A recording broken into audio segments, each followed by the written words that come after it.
Это актуальное интервью в студии Надежда Саханская. Здравствуйте. Подходит к концу долгая якутская зима. Повсеместно у нас начинаются другие хлопоты, предваряющие наступление тепла. Сегодня мы поговорим о подготовке флота к навигации. Гость у нас в студии Петр Ефимов, руководитель департамента Министерства транспорта и дорожного хозяйства Республики Саха.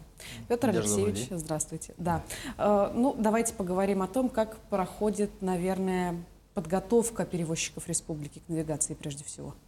Хотелось бы отметить, что в целом для начала успешной навигации нужно подготовить флот, чем наши перевозчики ежегодно занимаются. Это уже стало традицией Ленского бассейна нашего, также акватории, рек и морских участков тоже. Сейчас проводится ежегодный зимний отстой, в ходе которого проводятся ремонтные работы, там проводится ремонт днища, винта, двигательных частей. У нас перевозчиками выступают Паулорб, СК Арктика, КСК, Колымская судоходная компания, а также перевозчики, это паромы Якутии, у нас перевозят людей, они также занимаются ремонтом судов. Сейчас на стадии, в целом обновление флота и подготовка к навигации на уровне где-то 80%. Мы проводили такое совещание с перевозчиками на этой неделе. Они нам доложили, что у них все идет в штатном режиме. Единственное, что у них возникает небольшая проблема, это дефицит средств на ремонт и так далее. Они пока покрывают кредитом, и далее уже в период навигации эти деньги будут отбиваться у них. С выморозкой судов тоже уже все закончили?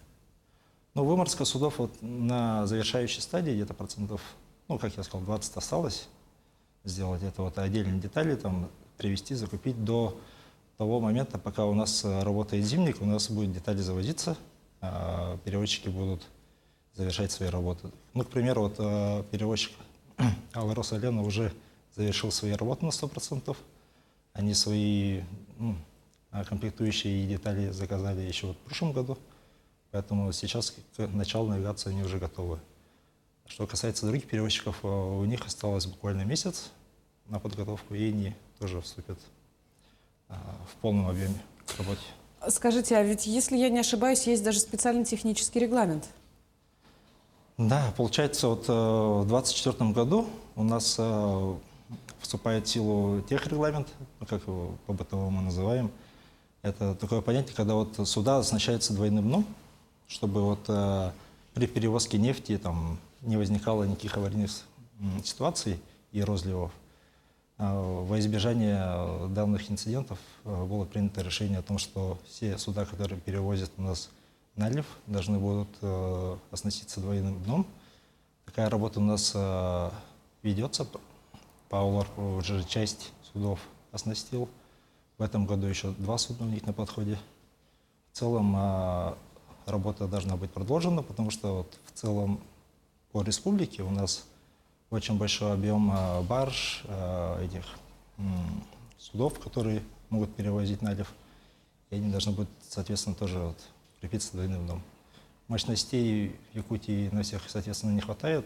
Некоторые у нас проводят работы на других верфях, Хатанги, Чукотки, кто-то в Иркутской области. Соответственно, работа полномасштабно ведется. Это касается не только республики, но и в целом России. А есть ли какие-то трудности, с которыми сталкиваются перевозчики?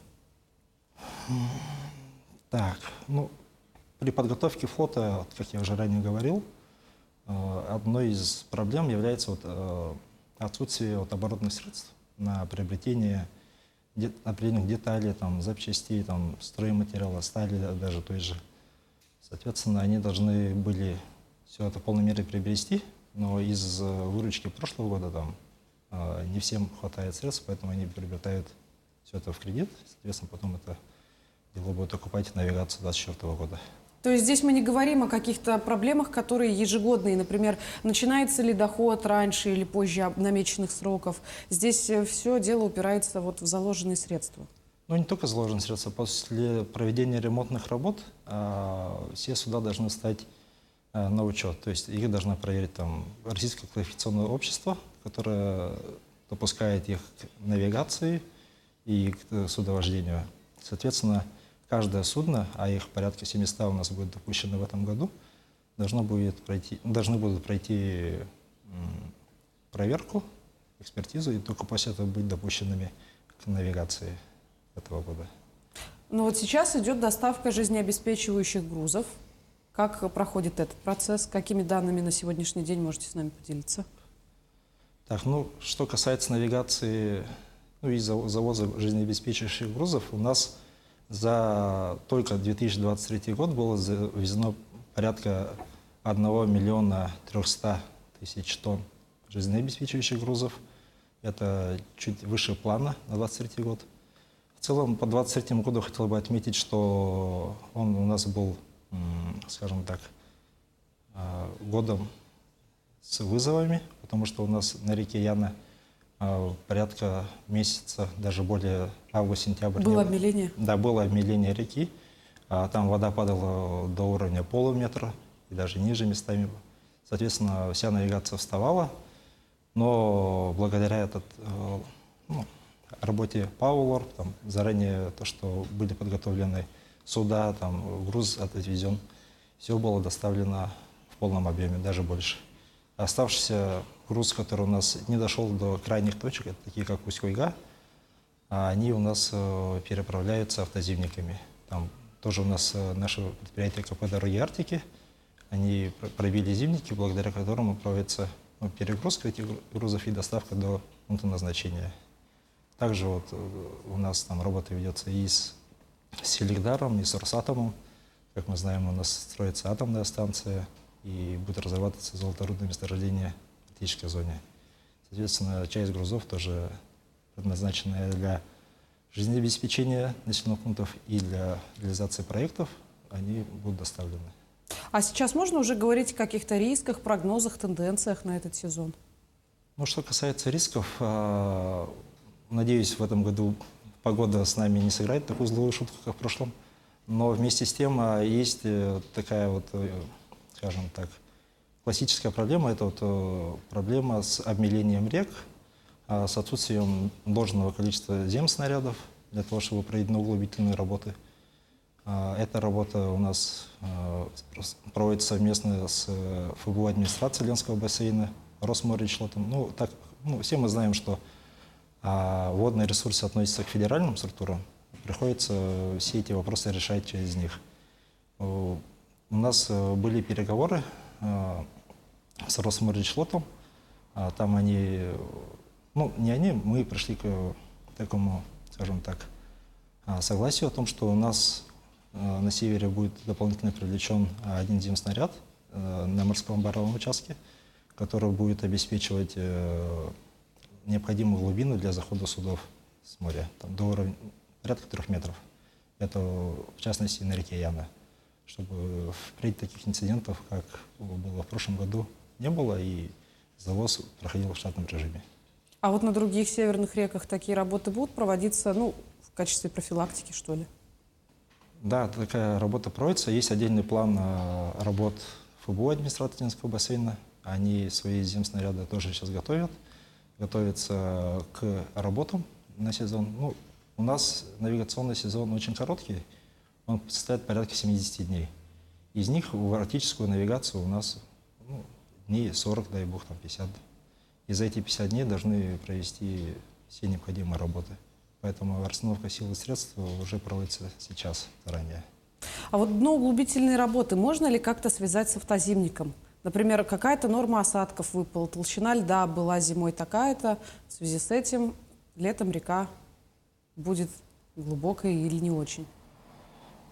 Это, скажем так, косвенные понятия, потому что понятно, что у нас северные реки не самые глубокие, и все работы, которые проводятся там, они сезонные. То есть для захода судов от точки А до точки Б и не более того. Потом начинается сезон дождей, оттайка грунта и так далее, и все вновь выравнивается и приходит к тем показателям, которые были в реке до этого.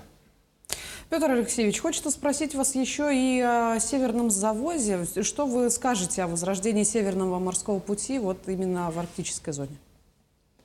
Ну, про северный завоз можно сказать, что у нас руководством страны было принято решение о том, что нужно принять федеральный закон о северном завозе, который наступает в силу с 1 апреля.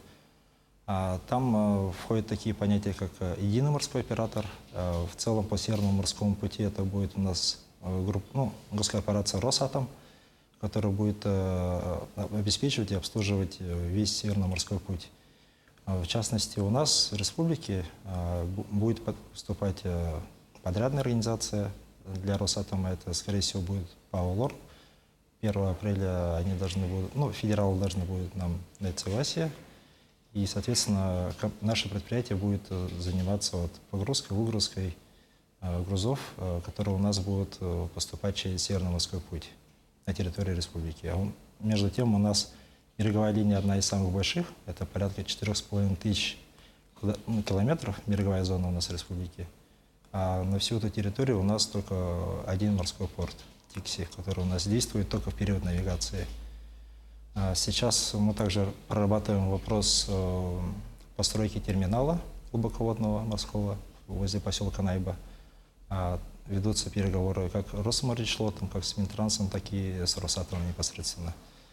Если у нас будет построен данный терминал глубоководный, который может принимать суда классов АРК-8, АРК-9, большие суда, с большим водоизмещением, то у нас, возможно, в будущем будет круглогодичный доступ к Северному морскому пути, что, в принципе, может кардинально поменять схему завоза грузов. На данный момент у нас завоз грузов проводится по реке Лена через Нижний Вестях, отправляется все на север, и оттуда все разгружается через Тикси, Нижний Янск, Усть-Куйгу и до Колымы тоже доходит. Поэтому у нас очень развернутая сеть завоза грузов. Как я ранее говорил, 1 300 000 только было завезено в прошлом году. Поэтому на этот год планы примерно такие же. Будем работать по той схеме, которая у нас есть. Единственные риски это природные могут быть у нас. От природных рисков мало кто бывает на самом деле застрахован. Петр Алексеевич, большое спасибо, что к нам пришли, поделились очень содержательной информацией. Хорошо. Вам спасибо, Надежда, за эфир. Напомню, вы смотрели программу «Актуальное интервью». Сегодня мы говорили о подготовке к навигации этого года. До встречи в эфире.